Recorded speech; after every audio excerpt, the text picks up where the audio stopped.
দাঁড়িয়ে পড়েছি। আমরা সবার শেষে এসে লাইনে দাঁড়িয়েছি, আর আমাদের পেছনে দেখো কয়েক মিনিটের মধ্যে আরও কত লাইন পড়ে গেছে। আর এদিকে লাইনে দাঁড়িয়ে থাকতে থাকতে শুরু হয়ে গেল অঝোরে বৃষ্টি। বৃষ্টির মধ্যে দেখো কেমন সবাই ছাতা মাথায় দাঁড়িয়ে আছে। এই বৃষ্টিটা হওয়াতে আমাদের বেশ সুবিধাই হলো, যে পরিমাণ মানুষ লাইনে দাঁড়িয়েছিল তার অর্ধেক মানুষ কোথায় গায়েব হয়ে গেল, হু হু করে লাইনটা এগিয়ে চলেছে।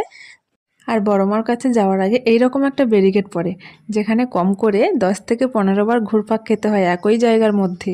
ফাইনালি আমরা বড়মার দর্শন পেলাম। আমার সঙ্গে সঙ্গে তোমরাও একটু দর্শন করো বড় মায়ের, আর সবাই বলো জয় বড় মায়ের জয়।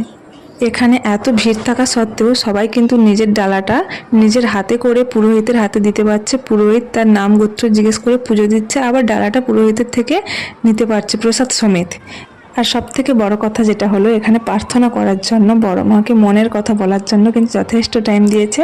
আর পুজো দেওয়ার পরে যে মনের শান্তিটা, এটা কিন্তু ভাষায় প্রকাশ করার মতো নয়। তার জন্য তোমাদের সবাইকে আসতে হবে বড় মার কাছে। আর একটা কথা মনে রেখো, ধর্ম হোক যার যার, বড় মা সবার।